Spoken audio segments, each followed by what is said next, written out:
Hi, welcome or welcome back. My name is Katie. If you're new here, I read a lot of books, I talk about those books, and I'm currently writing my first book. So I have a lot of expertise to be able to do this official trope ranking. This is official. This is 100% accurate and factual, and anybody else's ranking is not relevant. I'm just kidding. Obviously, this is purely opinion based, but I googled what are like the most popular book tropes, and I got a list of like 22 tropes. All of them I've heard of. So we're going to rank them based on how good I think these tropes are. Starting at the top, we have Roman Empire. This is like my favorite tropes. These are what I think are the best tropes. I've never read these tropes done poorly. They just kind of hit every single time. Next, we have Heck Yeah. This is like, really solid, really good, damn near perfect. Then we have I Can Dig It, which is like, if it was used in the right context, this works really well. Sometimes it's done poorly, but most of the time it's done well. I can dig it. It's not my favorite, but it's definitely not the worst. Then we have Okay, ...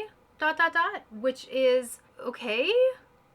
Again, I don't hate it, but I definitely don't prefer it. And then finally, we have Immediately Jail. These are the tropes that I can't stand. These are the tropes I hate. I will not read a book if it has one of these tropes, or if I read a book and it has one of these tropes, I get really mad. I don't care for them. So let's get into it. First, we have Found Family. I find this most of the time in fantasy settings. I'm gonna do Heck Yes, because it's solid. It's pretty good every single time. I don't think I've read a Found Family that is not done well, but like, it's not my Roman Empire. It's not my favorite, but it is very, very good. As somebody with a broken family, this is definitely a trope that I can get behind and I enjoy quite a bit. Next, we have Who Did This to You? Okay? Roman Empire. Listen, if our main male character says this to our main female character, I'm gone. I wait for this. I will wait 400, 500 pages for this. I will wait 3 books into a series for this. The payoff of this simple Who Did This to You? Eats every time. It is so good. I think about it constantly. Again, it's never been done poorly. Well, that's a different context. We'll talk about it. It is done so well. The payoff is immaculate every time. I'm obsessed. And that goes hand in hand with Enemies to Lovers. Okay, Roman Empire. Roman Empire. Enemies to Lovers is my favorite trope. Now, I will say there are some stipulations. First of all, it is often not, what am I saying? Oftentimes, books that are described as enemies to lovers is not actually enemies to lovers. Like, we want to talk about Fourth Wing, for example, being one of these enemies to lovers. Not really. Our main male character was in love with our female character from the first second he saw her. Okay, listen, love it so much, but it is not enemies to lovers because they were never really enemies if one party was actually in love with the other party the whole time. Like, obviously they had reasons to dislike each other, like a lot of family trauma, but it was not actually real enemies to lovers. A good enemies to lovers is they would actually kill each other given the chance, okay? And then they turn into lovers, okay?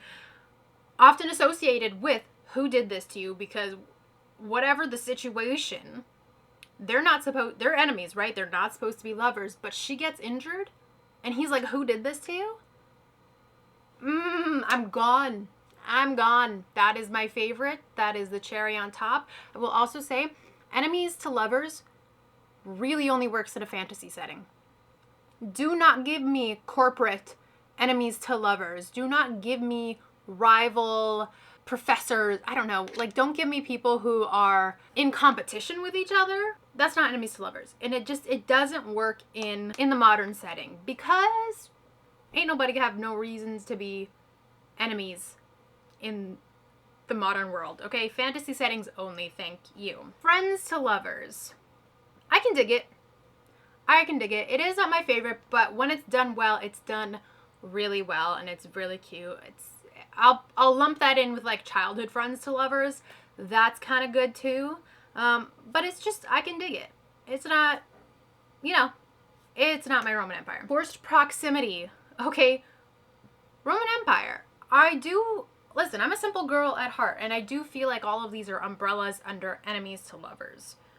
I have another one in here. Hold on. Only one bed. Okay. Who did this to you? Forced proximity, only one bed, all fall under this magical umbrella of enemies to lovers, in my opinion. It is so perfect, and they're all like in conjunction. Okay, let's start from the beginning of a good enemies to lovers fantasy book. We start enemies to lovers. Maybe they're from different realms, from different sides of the war, whatever. They're true enemies. They have every reason to hate each other and want each other dead. They somehow end up having to work together. Okay? We end up with her getting injured. He's like, who did this to you? And now they gotta go somewhere. They gotta get safe. Forced proximity, because the tavern only has one bed upstairs, one room upstairs, and then, oh, there's only one bed. Okay? And then things are gonna happen, and they're gonna become lovers. This is the classic pipeline.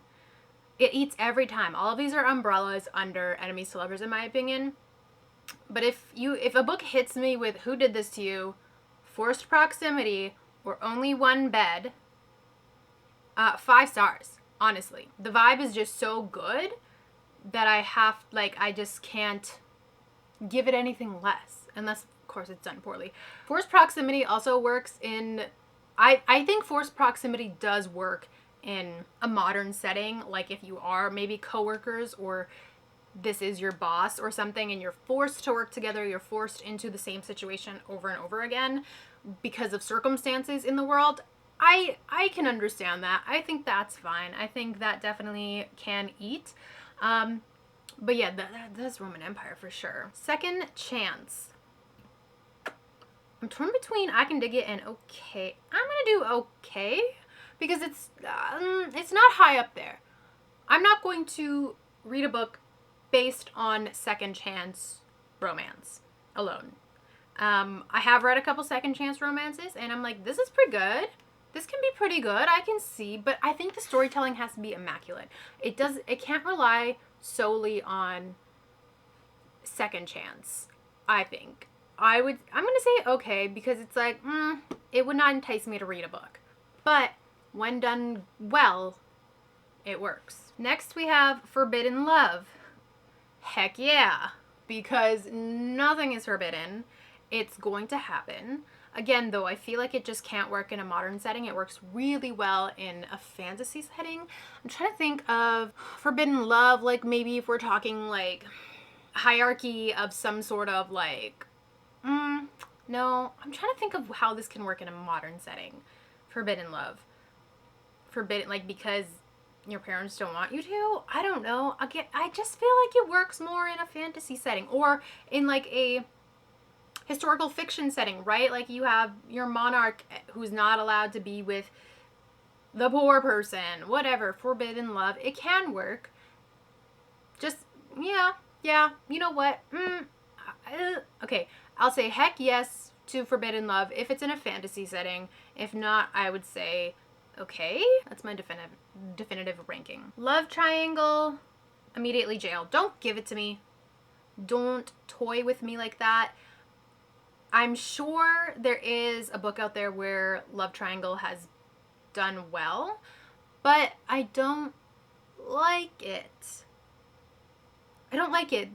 I think when we think love triangle, again, not to bring up like Fourth Wing again, but if we have like Xaden and Violet together and then Dane's over on the side, people might say that that's a love triangle, but like not really because the feelings are not. And then I think like the Lightlark series really tried to push it, but I don't like that series at all. The author really tried to make me care about that love triangle and I could not care less. Like, girl, get it together. So immediately jail because I've never read it done right. And again, a lot of people want to call things a love triangle when it's not really. Just because you have 3 people, if the feelings aren't like, an actual triangle, it doesn't really work for me. Chosen One. I'm gonna put that in. I can dig it. Sometimes it's too cliche. It's a little too, like tired. Like, of course, she's the chosen one. That's why we're here for this story. But I can dig it, but I don't love it per se. Brother's best friend is going into immediately jail. Listen, I have talked and talked and talked this to death, so let me talk about it more. There's nothing, I have read one Brother's best friend book. I hated it so much. I hated it so much because, okay, ew. Tell me, sorry. Sorry. Everybody, art is subjective. If you like Brother's best friend, like, I'm really not trying to belittle you or like make you feel like you can't like that. You do whatever you want, boo. You can like that. You can love it. I hate it. And this is my reason, because what do you mean this man is obsessed or possessive over his sister's sex life? Like, the one I read was done and dusted, and I did really like the romance aspect of it. I thought it was really cute for like a cowboy romance. It was not too deep. But then when the brother found out that his sister had been hooking up with his best friend, he got so gross and possessive, as if his sister's sex life is any of his business. Now, I understand. I have 2 siblings. If either of them ever dated any one of my friends, I would have been like, gross, disgusting, don't do that. But at the same time, they're consenting adults. Like, when a sibling's reaction over your sex life is like that, ugh, sorry, oh, it just made me so grossed out. I couldn't do it. It ruined it. Honestly, that reaction like ruined the entire book for me. Up until then, I was like, this is fine. We got like secret romance, we got cowboy romance, this is all fine and good. But once that the brother found out, it was just like, this is disgusting and I don't really care for it. Billionaire romance. Okay. I haven't read a lot of billionaire romances. I've read 2, and I didn't like either of them. I read My Dark Romeo, thought it was really gross. I thought the authors hated women. It was just really misogynistic and gross. Then I read Twisted Love, which I didn't like. I think I rated it 3 stars, which is pretty like baseline for me. It was like, I didn't love it, but I can respect it for what it is, but it is not for me. I'm just not really into it. I don't know. I haven't read it done well. I really do understand the appeal, but I just haven't done it. I haven't read it done well. So it's going in okay. Accidental Pregnancy is going into immediately jail. Ooh, nothing grinds my gears more. And I think it's because getting pregnant is a really deep fear of mine, a deep-seated fear. Like, we're not going to unpack that right now, but I don't want to read about it. I don't want to read about an accidental pregnancy, and it doesn't do anything for me. It's not exciting. I don't find it cute, and I just find it, I don't know, just tedious. Like, age gap romance, I'm putting in I can dig it because, again, only in like a fantasy setting. And I know some people are going to disagree with me, but if we have, okay, let's take it back to the original text, Twilight. Okay? Twilight. We have our 100-year-old mythical magical creature, whether he's a fae, a vampire, something else that is immortal, and then we have our female protagonist who is in her early 20s. Okay, I don't like it when they're like, oh, she's 17. Okay, that was Twilight. To be fair, though, Edward did make such a big deal of protecting her virtue. Anyway, I don't love it when the girl is underage. Let's get her above age. Okay, so she's in her early 20s. He's a couple 100 years old. I can dig it in a fantasy setting. I don't like it in a modern setting. Again, that's just not something I find sexy. That's just not something that grinds my gears. It's not for me. Again, have your cake and eat it too. If that's what you like, that's what you like. Amnesia is gonna go in okay, because again, I don't want to necessarily hate it, but a lot of the times it's not done well. It kind of feels like a cop-out, and I just, if you can do it perfectly, if it serves the plot and moves the plot forward, so usually not our main character having amnesia, if it's from their point of view, because, okay, now what do we do? I think it can work, but I'm not obsessed with it. Miscommunication trope is going in immediately jail because it just feels like lazy writing. A lot of the times I feel like people people want to label things a miscommunication trope. And it's not always accurate. If somebody is withholding the truth, if a character is holding with truth, what am I saying? If a character withholds truth from another character, I don't think it's miscommunication. This whole situation, these next 10 chapters could be solved if you two sat down and had a 5-minute conversation. That's what bothers me so much. If this can be resolved in 1 to 2 sentences, what are we doing? What are we doing? We're just killing time. And that's not, no. Dead character comes back. Okay. Again, it has to be done well. Like, it has to be so foreshadowed. There has to be clues. There has to be inklings. We can't see a dead body. We can't confirm death. And then they come back at the end and just either ruin everything or fix everything. Like, lazy. It's just really lazy. Unless you have thoroughly plotted it through, don't do it. Grumpy Sunshine is going in okay. It doesn't matter who's grumpy and who's sunshine. It's just kind of like annoying, honestly, for the most part. It's like, grow up. You know what I mean? I don't know. Maybe that's just me. That's for the grumpy, I should say. Sunshine's fine, but like meh. Hero loses power. Immediately jail. It's so tired. It's so annoying. Ooh, you know what? I should have added like hero suddenly discovers power.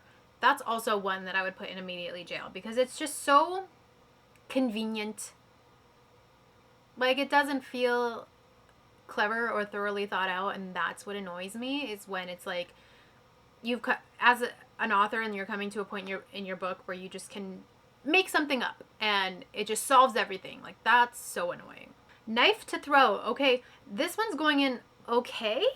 I almost wanted to put it in immediately jail, but I have seen it done well, and I have seen it overused. I'm looking at You, Reckless by Lauren Roberts. It happened every 5 sentences. Someone was putting a knife to somebody's throat, and I was sick of it.